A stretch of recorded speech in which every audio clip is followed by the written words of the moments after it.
So in the last video, we got the £400 GS that caught fire running. Now, it stinks. And I believe the smell is from what the fire was, which is the clutch. It stinks of clutch.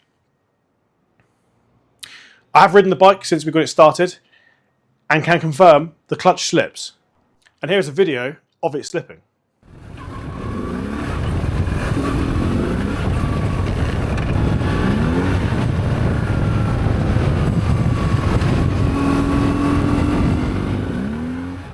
So we need to take the gearbox out to be able to diagnose what went wrong with the clutch. Is it wear? Is there a problem somewhere? I don't really know. So that's what we're going to do. We're going to strip the gearbox out, get to the clutch, and see exactly what went wrong.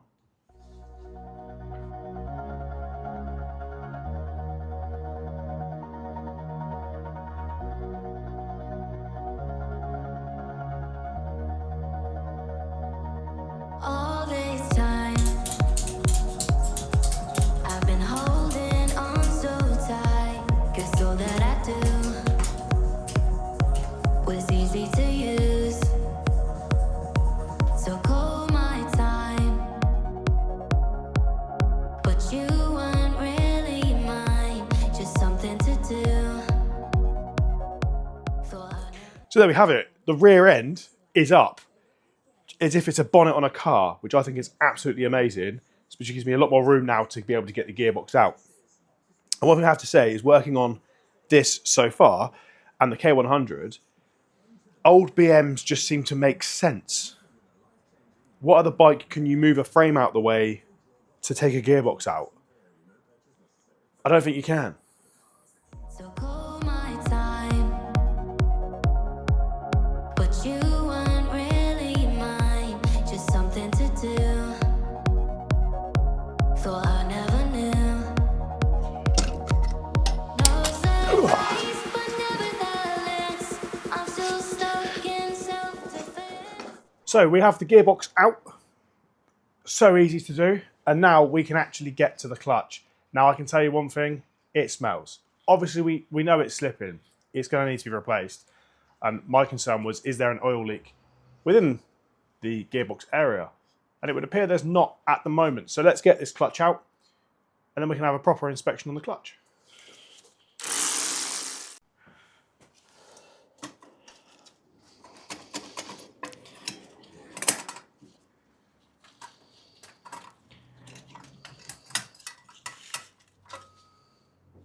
So we have the clutch and pressure plates out. Clutch is just here. So it's down to the rivets. It's worn. That's all there is to say. It's down to the rivets. So I do know it's supposed to be 4.5 is at the wear limit, and this is at about 4.7. There you go, 4.5. So that is at its wear limit on the specifications. So that clutch is no good. Now, looking at the pressure plates, you can see that they've got hot with the blue bits, but you can also, I can feel a ridge here. This one isn't so bad, but some lights, it almost looks like a vinyl record. Same as this one. You can see grooves, and you can also feel grooves within the plate. So that won't be doing its job very well, which basically means at some point, or this time, the rivets have been slightly touching, and that's what's caused them grooves. Now, I did sort of come pre-prepared with this. I wasn't aware, I didn't even think about the pressure plates being grooved. I just thought about them getting hot. So what I had done before ripping the gearbox out is I have ordered another pressure plate and clutch. Now the clutch is used. I wasn't planning on using this clutch. And I'm glad, because this clutch is just as bad as my clutch. Slightly. You can see where this one has had damage on the inside, and this one's also got hot. It has got hot spots around the pressure plates on both sides. Now, there's no grooves that you can feel in any of these two pressure plates that I've now got here. So I'm going to use the new pressure plates that I've bought because, one, they're cleaner. They don't look like they've got as hot. You can see by the kind of the metal on this one here. And there's no grooves. It's not a vinyl record. It's not going to sing to you when you're riding. So we do have a new clutch, which is here. This is from Motorworks UK, and you can already see the difference in the stud work, in how far away it is. Now, I believe it's 5.5 mil. There you go, so we're at 5.8 mil, so it's got a lot more life on it than the other one. So we're going to get this fitted. But nevertheless, I get lost when I look in your eyes. I just want to. So that is it, pretty much back together. Gearbox is in, no real dramas, pretty easy, couple of hours, amazing. But there's one thing we need to do, and I think it should be the law while doing it. The exhaust is off. I think we need to see what it sounds like without an exhaust.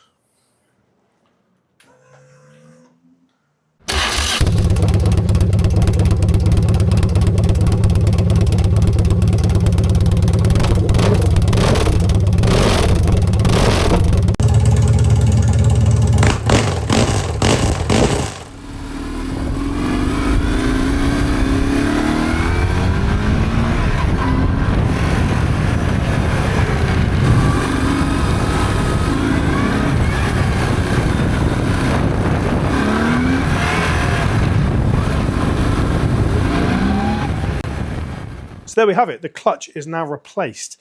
It rides okay. No more clutch slip, which is fantastic. I've had to adjust the clutch lever. Other than that, it's all good. I've got some worries with the engine though, so we will need to delve into that and see what's going on with the engine. But thank you for watching. Don't forget, like, subscribe. See you next time.